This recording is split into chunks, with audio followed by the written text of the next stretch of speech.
All right, Mario Chalmers spent the entire weekend getting killed by everybody in the media, sports media, social media, Twitter.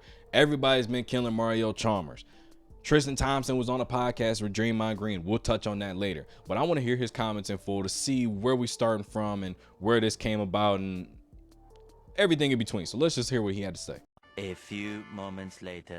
All right, so let's talk about it real quick. First things first, the disrespect of Tristan Thompson. He called Mario Chalmers a sucker and basically said, at one point in your career, you called LeBron up and asked him if you get a job.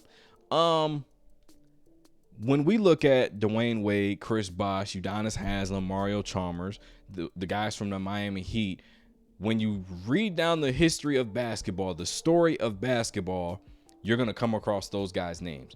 Dwayne Wade, Finals MVP 2006. Udonis Haslem, NBA champion 2006. Chris Bosh, multiple-time All-Star before coming to Miami. Mario Chalmers was the 2008 national championship of the Kansas Jayhawks, and he was the most outstanding player of the tournament.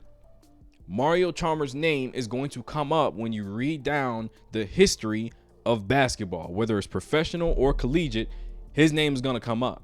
If LeBron doesn't go to Cleveland, nobody named from that team is going to come up in the history of basketball. It is going to be looked over. Kyrie Irving, #1 draft pick, 2014 All-Star Game MVP, but Tristan Thompson is going to be most remembered for being a part of the Kardashian family. That's just the way the cookie crumbles. Now, Mario Chalmers in his comments about the teams and, you know, people wanting to face him versus Jordan and stuff like that. Let's be clear, okay?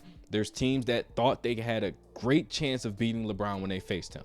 San Antonio Spurs, the Boston Celtics, Golden State to a certain degree. Then there's teams that had a respect that said, we don't want this guy to get going, but we have an understanding of who we are as a team. We think we can beat them.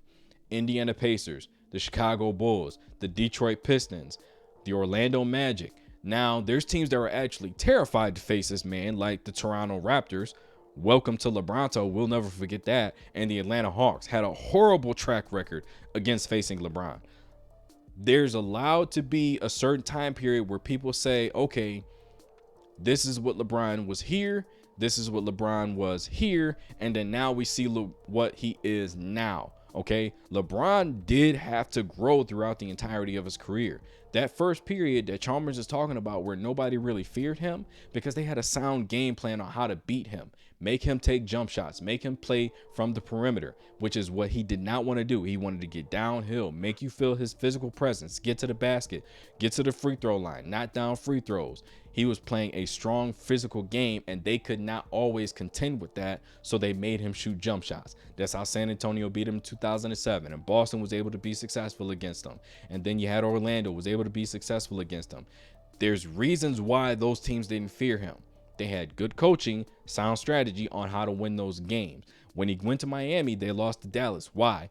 Make him shoot jump shots. You had smaller guys playing against them. It's not like he was overmatched by the opposition. They just had a different strategy that he could not overcome at the time. You go against OKC, you come back the following year, OKC, then the next year, San Antonio. Those couple years where he was winning MVPs, he's shooting about 60% field goal percentage from the perimeter, okay?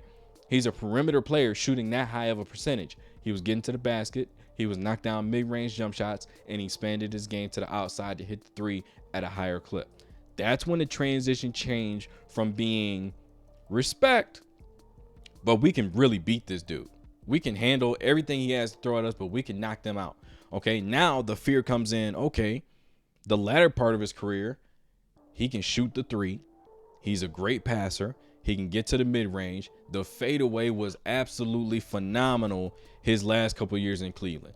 Like I said, welcome to LeBronto. The clinic he put on against Toronto in that series in 2018 is going to be one of the greatest masterpieces or master classes of mid-range game in NBA history, hands down.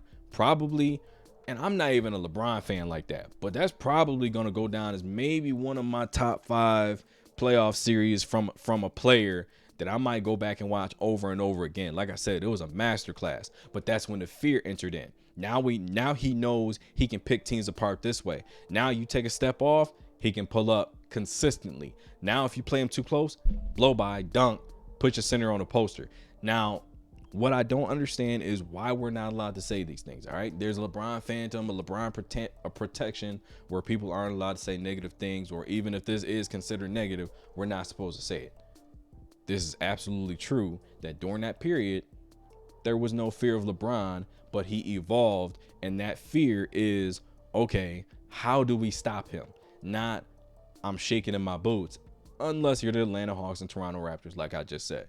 Give this video a like, subscribe to the channel. That's one more for the good guys.